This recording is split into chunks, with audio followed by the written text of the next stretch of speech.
How would you know how to be a dad? You're a mom. How would you know to be a dad? You're also expecting for him to know aiwe kwani ujui hivyo that's the thing. Kwani wewe ujue now that's where even resentment it's harder comes to ask for it's the even help. harder. But then who prepares, man? Now that's the part that I get offended. Because you see, you're being told all this banter over how you should be prepared. And then you see this other person is unprepared on the other side. Dude, she needs you now. Because now is when things are hard. The hardest. Yes. That they don't take their role. Or they don't know how to. They don't know how to take their role. Okay.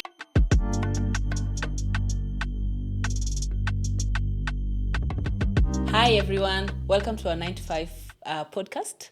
It's me again, Velma, with my Kanali. My co-host. With your Kanali. with my Kanali. Yeah. So today on set, we have a lovely guest. Stop it. Very lovely guest. Oh, I would let her introduce herself, and then we will tell you about why we have her on set. She is actually our first guest this season. Yay! Thank you, moms. Thank you very much. Thank you so much for being here. Thank you for having me. Yeah, so please, lovely guest, introduce yourself. Hi guys, hi moms, I am the guest. Anyway, hi guys, I'm so happy to be here. My name is Catherine, or Regina Cate if you may, on all my social media platforms. Regina Cate on TikTok, Regina Cate on Instagram, YouTube. Wow, I cannot remember my YouTube name. No, but see when you Yeah, we will leave everything in the description box. Yeah, I am a content creator. I am a businesswoman. I am a mommy. I am a wife. Ooh. And I am happy to be here. Hey, mimi napenda the third one ati ya my wife as in mbona tusemangi vitu kama hizi kwako sisi tunakujanga tu ya tusianze hata tusemangi ya mama hata we never say all those things. But thank you so much. Now we are schooled. Yeah, you should. So Cate. Yeah. Cate? Yeah, Cate is okay. Regina, Cate. No, which one? Mama T. Cate. Okay. Unaweza kuchapa Mama T alafu Mati wengi watokeleze kwa Mama T's. Yeah. So Cate, thank you so much for being part of the pod. I'm so happy to be here. You guys are doing an amazing job. I love it so much. I am home. I am home. Aki, you know we are really big about creating a mom village. Like I love a it. Digital village for I moms. love this so much, and I never realized how much this is needed until I got pregnant, because a lot is not shared, and until I became a mom, like we need more of these spaces, and you guys are doing an amazing job. Yeah, that's and the you're thing. So pretty. You're such beautiful moms. Thanks. I mean, we're giving mom good results. You are such beautiful moms. Sasa Cate, now that you had it here first. umeshatugas tumekubali kukoa gas ndio inateke for tusituone hivi Kweli.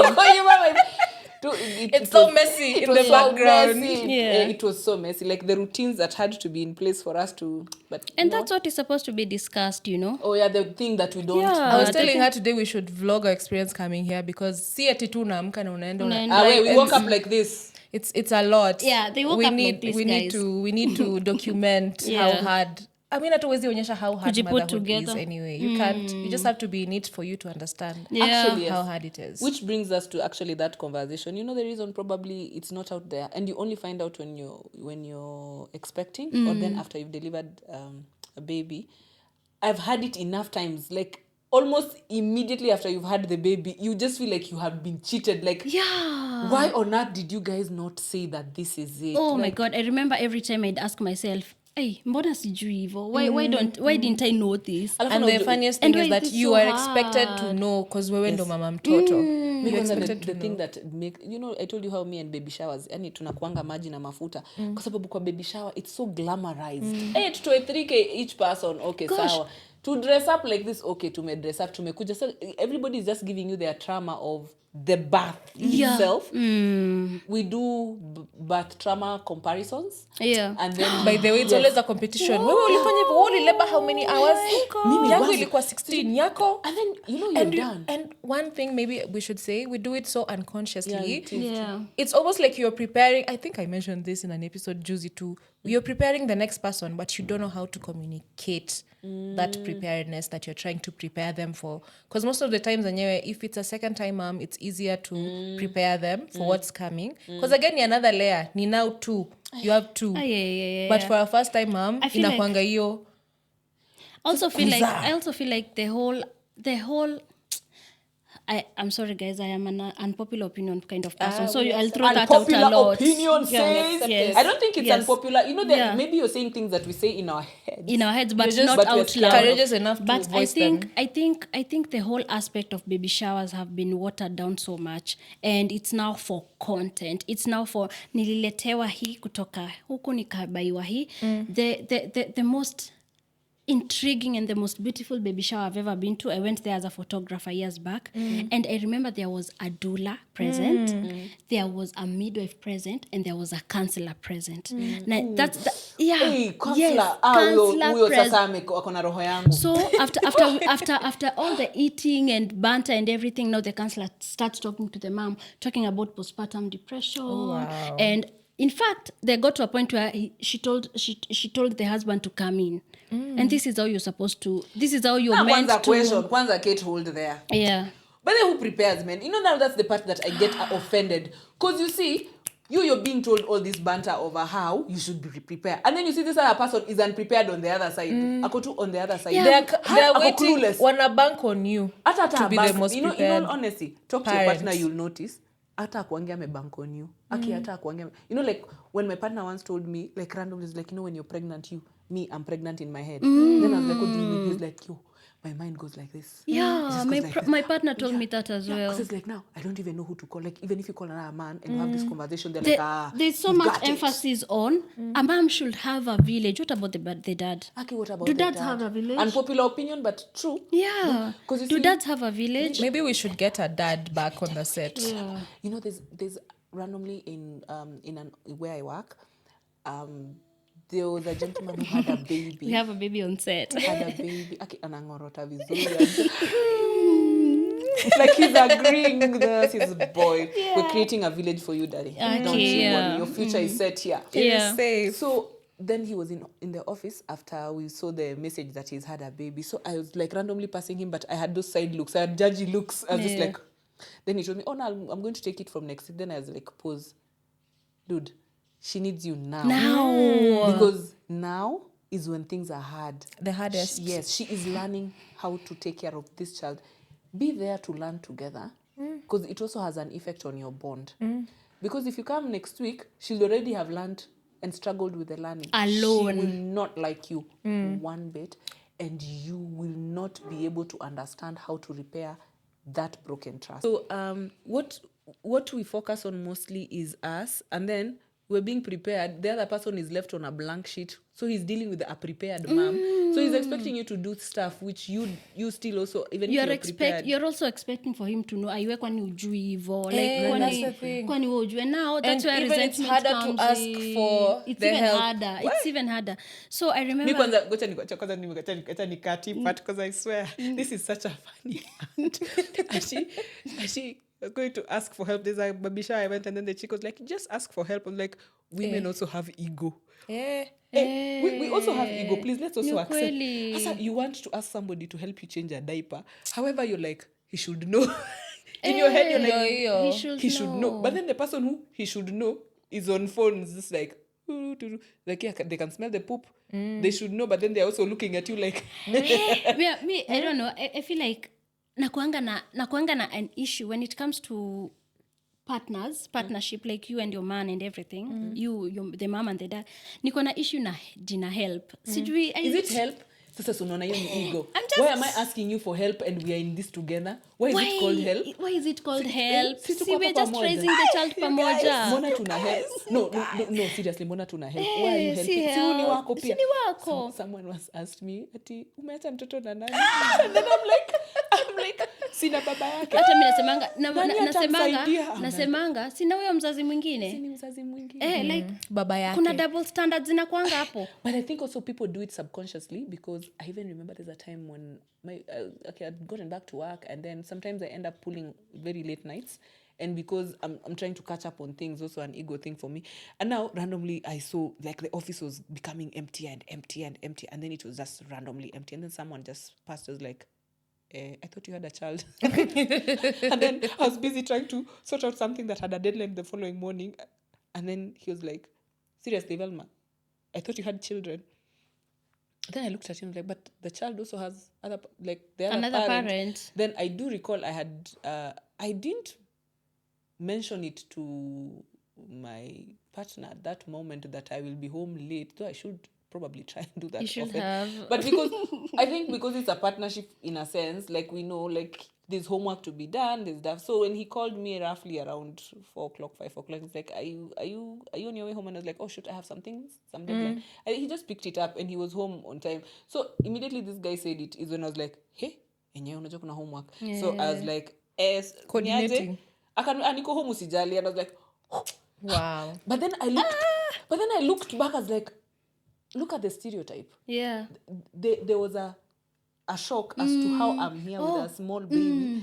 Whereas for him, when he pulls all-nighters, nobody asks him. They So just kuna assume bibi nyumbani. and you know, sometimes it even happens, both of us, like, would be all ingrained in our work that we were like, somebody has to be home. Yeah. And then we both arrive home like almost at the same time. We're like, oops, it's 9. Then oops, it's 9. Then we walk in and like, They're asleep. Yeah, wako sawa. Wako tu sawa. Like they're always okay. But I don't like that whole help thing. I agree with you.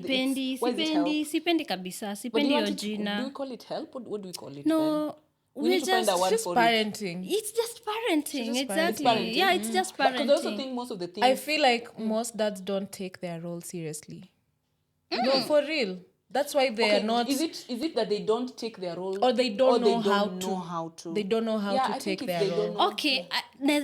It's the same way. Okay, They're not prepared. I'd understand you not knowing how to, but what are you doing about it? Are you learning? Are you asking me? Nothing. But you, how would you know how to incompetence. No, Kate. How would you know? Kate, in all honesty, how would you know how to be a daddy or a mom?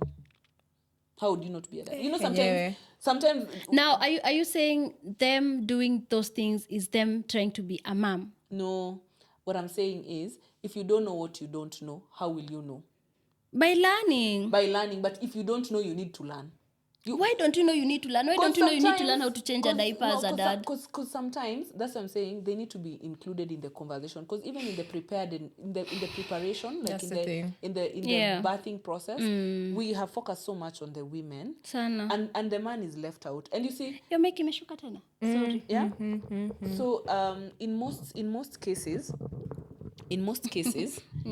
most cases, they are left out in that whole parenting journey. And that's so wrong. And now that's why, because they've already... Okay, umeacha mtu kwa mat, mulikuwa mnenda tao, alikuwa alipandie junction. Sindio?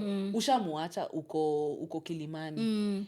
Ata catch up. Haezi catch up. So I think the moment to plug them in, once we lose them in that moment, it's so unfair. It's a struggle. Yes, so to it's unfair to expect that umefika town. That's true. You do raise a good point. Ako junction, Yeah. unataka sasa skyrocket. But again, we have to remember, this other person has to be willing to want to board the matatu with Sasa, you. tena kuna hiyo aspect tulikuwa tunaongea. Do we want the baby? Yeah. Did you even want this baby? No, honestly, and those are serious questions. Sometimes kuna oops, atujakata. But after oops has happened, do we really want the baby? That's also a good question.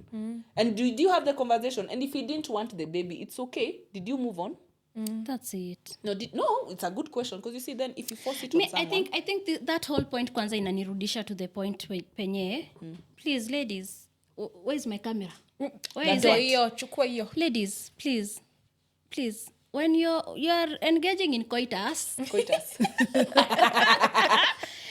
Yeah, if you are knowingly engaging in coitus with this Kevoi, who you know, Mr. Kivui too does not like children, or you guys are not even ready to have children, why are you engaging in raw coitus? No, because Why? wewe acha hizo.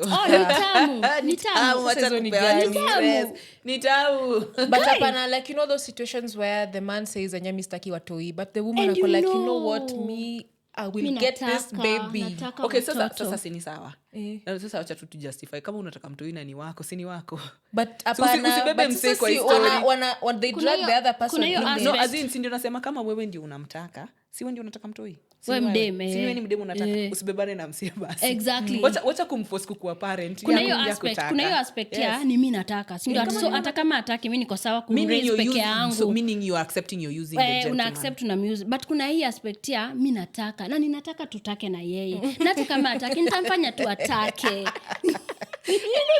nitamfanya tu atake si mandazi tutamkula kesho atamtaka nitamfanya amtake by the way there's that so now what's going on this so app, now the child comes na huyu msee kabisa kwa anataka na hakuna kitu imechange tangu akwambia 1970 hataki na sasa tuko 2025 na bado hataki hata umzalie mtoto anakaa ametoka na icing sugar. People who get kids to save a marriage or a relationship.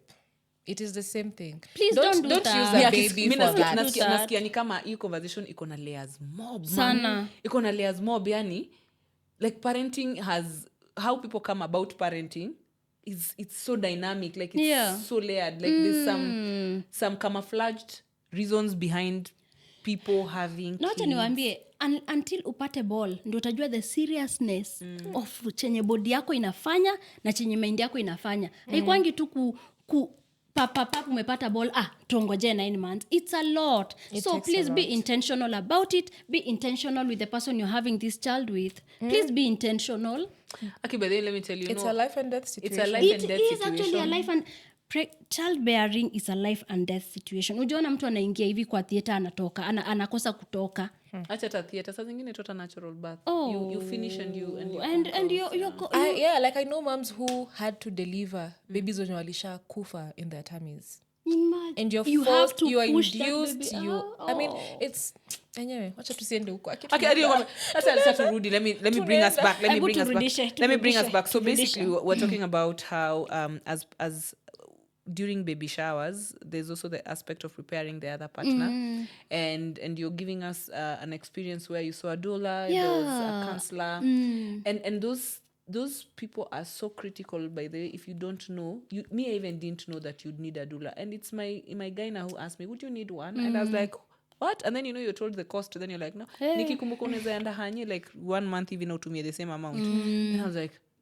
but now afterwards I was like these people are vital because I had a problem with now that first few months the first few weeks with my first baby in terms of breastfeeding. Okay. The doula came through. Okay. And it's my guy now who sent her to me and she's like, no, go. And she came to my house and I was just like, I thought it was like 1,500 and she just came and sorted me out simple things. That's the other thing. Like we need to be taught a lot about these services that they're there and they're affordable. But you see, it's not even about the affordability. It goes back to the conversation we were saying about the village. And somebody actually sent me a message and told me, Vema, why are you telling people that they are buying the village? And like, but it is. You're buying. This used to be free, but it's not anymore.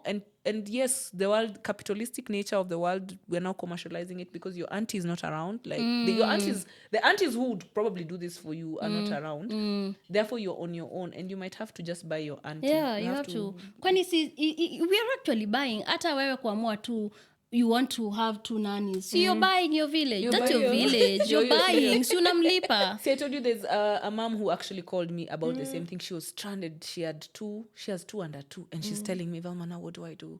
Oh, this nanny, she's not able to do everything. I'm struggling. I have to. And then I asked her, why are you struggling? Because she's well off. I asked her, why are you struggling? Then I told her, me, my dear, you wake up in the morning you do your 9 to 5 so that you can suffer. Nikaambia, please, just remember, try imagine your Cate. In Cate the princess just imagine your Cate and Cate has resources around. If Cate has resources around, just use them. You're working so that you can afford. Yes, and if you can afford and make them, your life a bit easier. What is it called? Easier. I'm working so that I can be able to afford. What is it called? It will come to me. Convenience. I remember there's a conversation Carol and Motoko and Kit Carey once did, and Carol was so adamant on the point of make sure you get yourself a wife. Get yourself a wife. As a mother, get yourself. Akuna suffering ati sasa unashindo. You keep telling people, Aki, my nails have chipped. I was scrubbing the floors. Aki, who's going to do it? Okay, mine have chipped, but it has nothing to do with scrubbing. Aki, mi niko tu kwa sababu ya like, kuwa tu. But I get you, yes. There's no reward for doing suffering. Yeah, there's no reward because motherhood is a lot. I respect you guys who have multiple children because I don't know how I can do it. Oh my, no. After the first, sweetie, let me tell you. the second one ni revision. Alafu na kuna cuts sasa. Kuna so many cuts. Wanakuchapanga pia character development uko like na sikuona iko ule mwingine. So una unlock to new levels and new levels. But it's a new level. Alafu let me tell you, you will be shocked the power you have, like the things you know how to do. Shock on you. You guys are not making me get another. So no, we're not convincing you. No, we're not convincing, but we're just telling you the first time, in all honesty, is hard. Yeah, it's so the hard. first time is it's hard. so difficult. I remember I used to tell Kanali, gosh, me, I don't know whether I can do this, honestly. But unajua the funniest thing is we never actually really say it out to the world yenyewe motherhood is shit. Because ukienda sahi on your stories, mtu hawezi jua you are going through it. But me, I tell them on my nini. I even told them I got a cavity due to breastfeeding and I had these tooth removed. This is a denture. Me yangu ina break sahi. Ni juu ya By hiyo. the way, that part of motherhood. Your body na deteriorate. Kabisa. But your my hair. guy once, the first time when I was pregnant with my firstborn, akaniambia tuacha tu nikwambie, you know, a fetus is an alien in your body. And they are. It will take everything it needs from you. Someone called it a monster. It is, but It's a virus. It's a virus. By the way, ancient thing in your body. Like body yako inajaribu all the ways kuitoa. Imagine. Na sasa isipoitoa, option 2 sasa iko ni it will drain everything it needs from you. Yeah. Then it's up to you, your responsibility to rebuild it. So like now also the risk. Okay, sweetie, let me tell you this. I forgot, when you have kids, this is to you Kanali. Wewe kwanza jipe space, wacha nikusaidie space kidogo. Nilimuadvise mapema lakini sasa wacha nirudishe hii advice. Wewe wacha na bibi basi. Sasa nakwambia tu unaona venye umekuwa na multiple zaraka. Like when you have kids in succession, they say you really need to beef up on your minerals, like your calcium. Like please continue taking your supplements. Just make sure that you cuz the body didn't recover. It did not. It didn't recover. So it was like a continuation. As in it was going to relax and then you were pregnant again. Yeah. And so your body goes like, oh, not again. Then it keeps taking. If you didn't replenish it, you pay for it later my on. days. So now when I was telling him, he was like, even when I was planning, you know, like when I was the third born, I really planned. Like I actually planned. I went, was like, doc, tutoi kitu. Akaniambia sasa unaweza toa. Akaniambia, okay, let's check your hormones, let's check your levels. I was like, are you sure? He's like, yeah, last time, you know, you did. And because it's the same guy I've had for a while. Yeah. I was like, you know, Velma, last time we did quick succession. And that's why when I told you to put your family planning, I really meant it. I didn't want a situation where, okay, you could have a third born, but then I didn't so want nice to you have a guy, yeah, Aki, Dr. Ngayu and Dr. Murigi. You guys, anytime. And Dr. Murigi sat me down and told me. So tutongia nyuma ya 10. So he told me, I want you to just make sure you're healthy.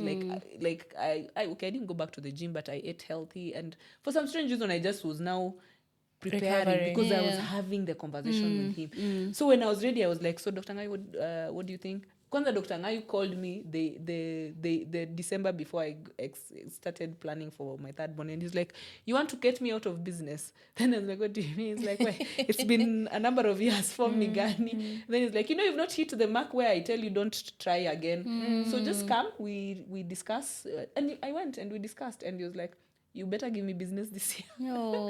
And then we planned and then had a baby. So what I'm trying to tell you is minerals, just supplements. Get yourself checked. Before this we were discussing, when do you go to see a gyna? We go to see a gyna now. Yeah, like when the baby said, like now we go see the gyna and we discuss. When we now have discuss, do you think we can plan for another baby? Yeah. What do you think? Like if you get a good doctor, they understand the female the gyna, the anatomy. They understand the female anatomy and they can guide you through it so that you don't find yourself in a situation where you're having blindly. You're going in blindly, and then all of a sudden your iron levels are low, you're this, and then you're just like, shoot. He prepared me for pregnancy over 35. He told me there's a risk of gestational diabetes. So I was like, what? Then he was like, doc, ungeniambia 34 so that I have the baby at 34. Okay. He was like, no, after 35 we have to test on this and that. So the pregnancy I had past 35 was different from the pregnancy I had below 30. Of course. Yeah, because now even when we were testing for gestational diabetes, I was just like, this is a thing? He's like, yeah, it's a thing. Don't be worried. If we find it, this is how we treat it. It's manageable. And you see that conversation is not out there. It is not. Everybody's just encouraging you to get pregnant. No, it's it's all about mpe sibling.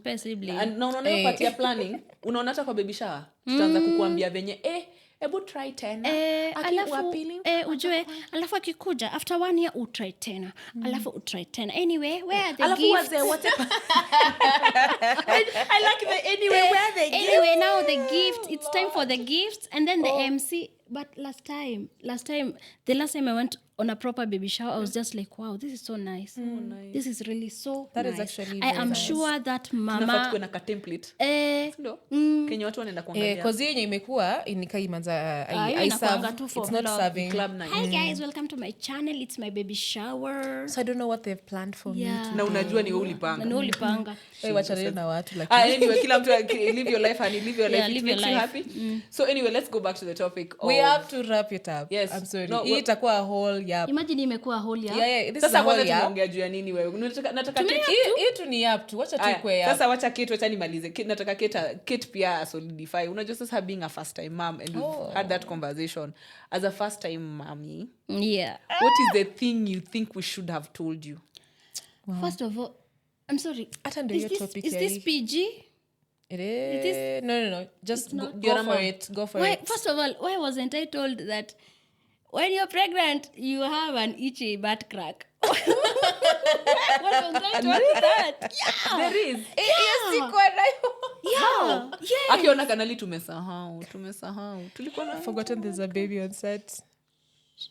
Maybe for real nimesahau but niskumbukia hata mimi 3 times mimi nilikuwa na itchy. Mimi nilikuwa tu na itchy stomach. Also, now I also wasn't told just how maybe baby. Ameshtuka? Oh, she's still sleeping. Maybe ninge research more but sikuwa najua. You were just excited. Siku research more kujua just how brutal. Ako sawa tu? It's okay. Sikuwa najua how brutal itakuwa ku heal after CS. Sikuwa najua. I also didn't know just how difficult and how strenuous it is to breastfeed. Breastfeeding is a whole other ball game.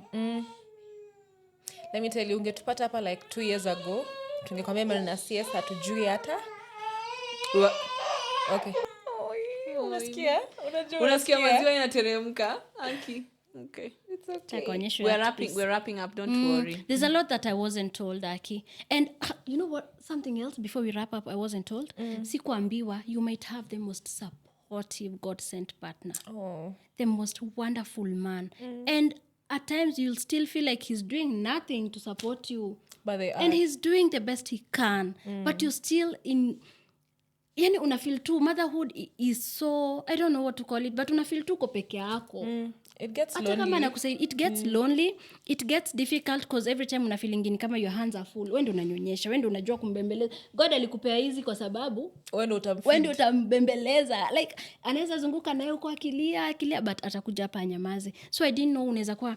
So for everyone out there that keeps telling moms when wanasema they lost their spark kuambia it's because you don't have a supportive man. It's because you have not gone to the gym. Where you might have all that but still in here you feel how bado una feel too it's not enough, it's not adequate and it's not your partner's fault.